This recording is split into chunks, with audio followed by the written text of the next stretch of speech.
Addison Barnard has been one of the best power hitters in college softball the past couple of seasons and is off to a great start for her senior year with Wichita State. In this week's competitive drive, KSN's Jackie Elson sits down with the Shockers cleanup batter to talk about her love for the game and her university. Wichita State senior outfielder Addison Barnard was a three-sport star in high school, but it didn't take long for her to decide what she wanted to play at the next level. As I got older, kind of in high school, I started to get a lot more competitive about it and, realized that I started to like it more. Head coach Christy Breidbenner says Barnard has exactly what the team looks for in student athletes. You knew you were always going to get 100% out of her at practice and in games. Breidbenner learned about Barnard's work ethic early on when the Nebraska native excelled as a freshman with the Shockers. She took home the AAC Rookie of the Year award and was the conference tournament's MVP. I didn't know if I was going to play my freshman year, but I saw that all the upperclassmen working ahead of me, and so just putting in that work and kind of believing in myself and also putting in the work in the weight room too. Right now, Addison Barnard leads the school's program in home runs with 78 so far in her career at Wichita State. Hearing the accolades, it makes me smile, and I'm very proud of them, but at the end of the day, I just take a step back. Every day is a new day, and I'm going to do whatever I can to help our team get the win. However, with the success comes the pressure.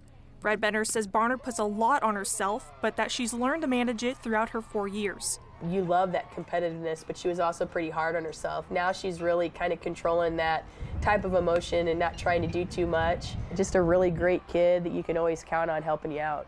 Now Barnard hopes that pressure turns into diamonds as the Shockers look to get their way back to the Women's College World Series. Here for you, Jackie Elson, KSN News 3. Cameron Yohe is a soon-to-be Division II baseball player, but what makes him different from the players he shares the field with is also what makes his story stand out from many of the college signings that we show you on our air. KSN's Jackie Elson explains a unique story on perseverance and adapting to change in this week's competitive drive. Playing collegiate baseball has always been Sacred Heart senior Cameron Yohe's childhood dream. Well, I always wanted to play college baseball, whether it was pitching or even playing shortstop. However, one life-changing moment put that dream in doubt. Just having some fun with some buddies and thought it'd be cool to go take a ride on the ATV. And then I rolled it. I just got in the accident, I rolled it.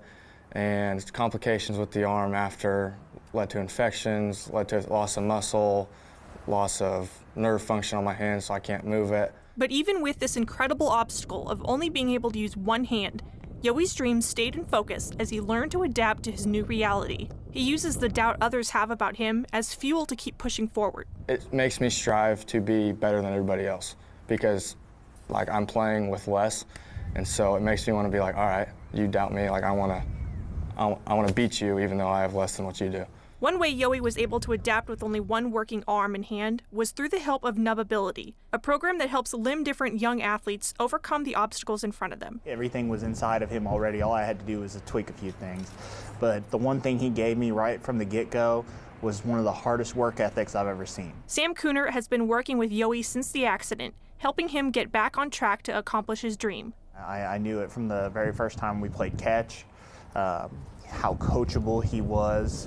Being able to apply any instruction you gave him immediately, which is a very rare attribute to any athlete. Along with the support of his family, coaches, and team, Yohe sat in a crowded auditorium and signed to make his dream come true with the Fort Hays State Tigers. I just love it. That was my dream school, to go to school there. That's what I wanted to do, and so playing baseball there is just a plus side to that. Here for you, Jackie Elson, KSN News 3. Thank you for joining us. I'm Craig Andrus. We begin tonight with the announcement that Nickerson native Ava Jones has decided to retire from college basketball. KSN's Jackie Elson is in studio to break down the announcement and the details from her family. Jackie? Craig, Ava Jones was on the Iowa women's basketball team since last June, but was not medically cleared to play in the 2023-2024 season. This was due to the critical brain injury she suffered after a driver under the influence crashed into her family in Louisville, Kentucky in 2022, in which her father died and her mother was hurt. Jones made the announcement to retire today after speaking with her team doctors and trainers and her family. She told me what her next plans are. I just got a job, and I'm finding out that there's so much more to life than just this ball and this game. And so I want to I want to kind of explore my life, travel the world. Now, in other Jones family news, Ava's brother Hunter has officially qualified for the Olympic trials. Hunter is a decathlete on the Pittsburgh State University track and field team and will be a sixth-year senior this fall. He explains that his road to this accomplishment shows that hard work really does pay off, and he may potentially be the only Olympic athlete from Kansas. That's crazy. I didn't really think of it like that, but yeah, I mean, it's awesome. I'm just so grateful that I have the opportunity and, have been healthy enough to be able to get to this point. There's been years before where, I haven't been even healthy enough to, do 75 or 50% of what I was capable of. So, I'm super grateful for that. Hunter also made a collegiate record in high jump at outdoor nationals in Emporia while also winning the decathlon. Hunter will compete in the Olympic trials starting on the 21st at 10 a.m. with the 100-meter, long jump, shot put, high jump, and 400-meter. Then day 2 will be the 110-meter hurdles, discus, pole vault, javelin, and then the 1,500-meter. You can watch the Olympic trials right here on KSN. Here for you, Jackie Elson, KSN News 3. The Benedictine men's lacrosse team recently won their 4th straight KCAC championship. Now they're headed to Florida where they'll play Indiana Tech in the NAIA Invitational. So the last 3 seasons, including this one, we've made our national tournament, which is the top 8 teams in the NAIA. We've lost in the quarterfinal the past 2 years, so this year we're really just focused on kind of getting to that next step into a semifinal and championship. Head coach William Garrett is in his 2nd season as head coach. He says the last time they faced Indiana Tech, they booted them out of the tournament. We're pretty familiar with them. They actually kicked us out of the tournament last year, and we had a pretty close game against them early in February. We feel like we have a good chance. He adds that this team has faced a lot of challenges this season, and now they're trying to get back to where their expectations are. I think this team has just kind of overcome a lot of adversity this season. I think when you kind of overcome that adversity, a lot of times you see a lot of confidence come out of it. This team is really playing with confidence, which is great to see in May. One of the seniors says an area they've improved on the most this season will be key to their success when they face Indiana Tech. Urgency on offense. We kind of played a little lackadaisical the first half of the season, throwing the ball away, not taking care of it, and we kind of shaped up a lot, and that's probably our most improved area. Another senior mentions one word that he thinks defines the team and how they were able to get this far in the season. Consistency.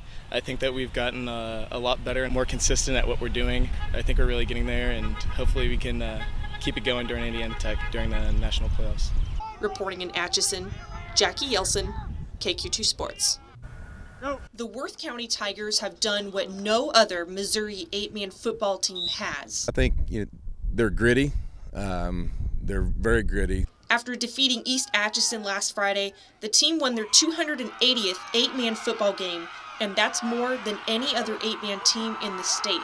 These kids, they're hungry. Some of the upperclassmen know their team's bond and work ethic are what has helped them reach this milestone.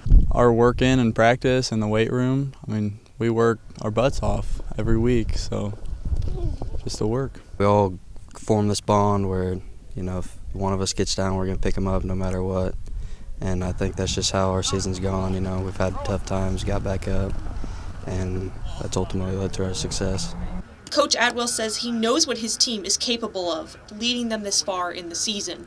They hit the nail on the head whenever they say, they've worked their tails off, because they have, and they do every year. Every group does, and we're fortunate. They're good athletes with that work ethic. You can have good things happen. Now the Tigers have one thing left to do: make it to state. But Coach Atwell hopes these players keep a mindset they've always had as they work towards this goal. Every week, we tell our guys, to respect everyone and fear no one. They went into that mindset, each and every week, 1 week at a time, and just putting everything you got into that week. You never know when it's your last hurrah. And they've done a good job of being able to stay with that mindset, and I think if they do that, good things to come for them. In Worth County, Jackie Elson, KQ2 Sports.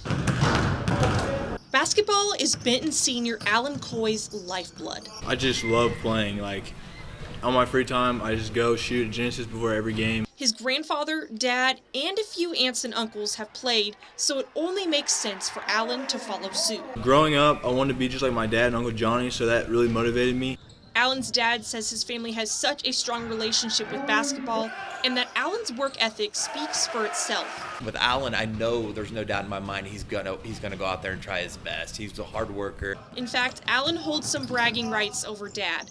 He beat his dad's scoring record at Benton with 38 points in a win over Class 6A Truman of Kansas City. I always grew up wanting to be just like him, and it means a lot just to beat his record and just succeed. Even deeper in the family line, his uncle has the school record, scoring 46 points in the last game of his senior year, and his aunt played at Northwest Missouri State and reached more than 1,200 points in her college career. I for sure want to play at the next level, and I want to have my kids play and just keep it going as a tradition in the family. And Dad knows just how hard he works, but also just loves supporting Allen's basketball career and watching him go after his dream. I mean, we're just really proud of Allen, you know. He's a good kid. He really works hard. For the rest of Allen's senior season, one of his goals is for the team to make it to state. Yeah, my main goal is to make it really far into March and hopefully make it to the state. That'd be really cool. In St. Joseph, Jackie Elson, KQ2 Sports. The Kansas City Chiefs are currently in St. Joseph for training camp, but some former Chiefs also made a trip to town. $60,000 is just a start. I'm sure next year it's going to be bigger, much bigger, and it's going to raise more money for the kids. And I am looking forward to coming back next year for this. The St. Joseph Country Club held its Celebrity Golf Classic to help raise money for 6 local area high schools to go towards their athletic departments. And the celebrities in this charity tournament included Chiefs alumni like Neil Smith, Christian Okoye, and Art Still. I mean, it was a great privilege, being part of that. Great positive kids and all that I think will make a world of a difference to our community. More than 20 former players were paired into groups to play with golfers representing local businesses. The tournament raised $60,000, giving each school $10,000. This is what it's about, giving back to the community, make sure you have an opportunity to help the kids within our local community. The local high schools are Benton, Central, Lafayette, Savannah, St. Joseph Christian, and Bishop LeBlond. Doing something for children, for charity, is our duty in life, because any time that you achieve any level of success, somebody helps you. A special guest also came on Saturday. He's a legendary college football coach, and he's from St. Joseph. You might recognize him as Bill Snyder. And this is for a good cause to raise funds for the local school system here.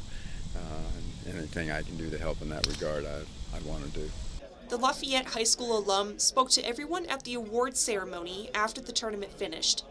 Coach Snyder says he's grateful for any chance to visit his hometown and support a cause that benefits young athletes. And I think athletics, as significant as it is, carries such a substantial support base.